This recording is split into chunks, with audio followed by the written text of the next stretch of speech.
पूरे भारत देश में अगर हम मुंबई महाराष्ट्र की बात करें, महाराष्ट्र में मुंबई एक ऐसी जगह है जो गणेश उत्सव की जो पहचान है वो पूरे देश से अपनी अलग रखता है। यहाँ पे 10 दिन जिस तरीके से गणेश चतुर्थी का उत्सव मनाया जाता है वो केवल देश में ही नहीं विदेश में भी चर्चा का हमेशा विषय बना रहता है। आपको बता दें, जितने भी मुंबईकर हैं उन लोगों का एक खास जो है लगाव सा रहता है गणपति बापा को लेके। अपनी श्रद्धा अनुसार जितने भी गणेश भक्त हैं, चाहे वो 2 दिन का हो, 1.5 दिन का हो, 5 दिन का हो या फिर 10 दिन का हो, अपनी श्रद्धा अनुसार, अपनी आस्था अनुसार जो है गणपति बापा को अपने घर पे लेकर आते हैं, अपनी सोसाइटी में लेकर आते हैं। पंडाल जो लगाते हैं पूरे शहर भर में उस जो है उनको लेकर आते हैं, उनकी स्थापना करते हैं और कहीं ना कहीं अपने परिवार का एक सदस्य की तरह 10 दिन के हिसाब से यहाँ पे जो है गणेश चतुर्थी वो मनाई जाती है। अब दिन आता है 10 दिन के बाद का जब दिन आता है जब गणपति बापा को अलविदा कहते हैं, तो यहाँ पे अक्सर देखा गया है जितने भी गणेश भक्त हैं काफी नम आंखों के साथ उनको विदा करते हैं, इसी उम्मीद से कि अगली बार जो है गणपति बापा फिर से आएंगे, नई उम्मीद के साथ,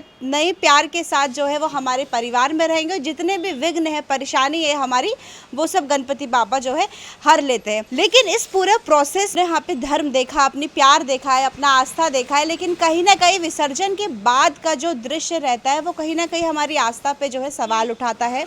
हमारे धर्म पे भी सवाल उठाता है कि क्या केवल हम लोगों ने 10 दिन के लिए ही जो गणपति बाबा को अपने पास रखा था, अपने पास हम लेकर आए थे, उनकी स्थापना करी थी, हमारा सिर्फ इतना ही मकसद है कि हम 10 दिन तक ही जो हमारी मूर्ति है, हमारी आस्था है, हमारी जो भक्ति है, हम वही दिखाएंगे और उसके बाद जो विसर्जन का हाल जो हमने देखा है, अक्सर जो है सुर्खियों में भी हमने सुना है किस तरीके से जो है पीओपी की मूर्तियाँ रहती है, जब उसको हम विसर्जन के लिए लेके जाते हैं उसका बाद का जो दृश्य रहते हैं कहीं ना कहीं वो हृदय में हमारे एक ठेस से जो है ज़रूर पहुंचाता है, क्योंकि खंडित पड़ी हुई हमने गणेश भगवान की मूर्तियां देखी है, समुद्र में देखी है, यहाँ पे आर्टिफिशियल कंपाउंड में हमने देखी है। हमने पिछले साल भी ये जो है जब खबर करी थी हमने दिखाया था किस तरीके से महानगर पालिका ने जो आर्टिफिशियल कंपाउंड जो है बनाए गए थे, वहाँ पे जितने भी गणेश भक्त थे वो विसर्जन के लिए जब आ रहे थे उसके बाद की जो स्थिति थी वहाँ की वो कैसी थी, हमने वहाँ पे खंडित हुई हुई मूर्तियाँ देखी है। और ये हम वो बात नहीं कह रहे हैं कि हमने किसी और की न्यूज़ में देखा हो, ये हमने खुद भयंदर संवाद में जो है ये हमने न्यूज़ चलाई थी और दिखाया था किस तरीके से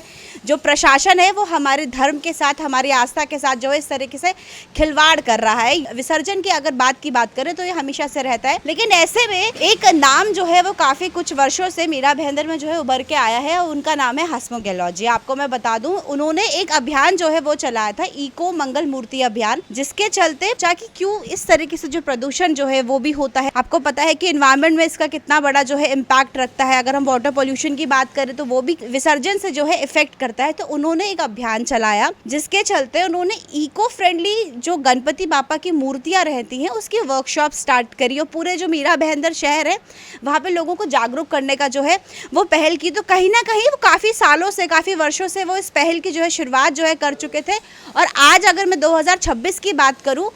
तो मीरा भाईंदर में अगर हम ये बोल सकते हैं काफ़ी ऐसे गणेश भक्त हैं जो कहीं ना कहीं इस बात को ध्यान में रखते हुए कि हमारी आस्था जो है, हमारी जो भगवान के प्रति हमारा प्रेम है, समर्पण है,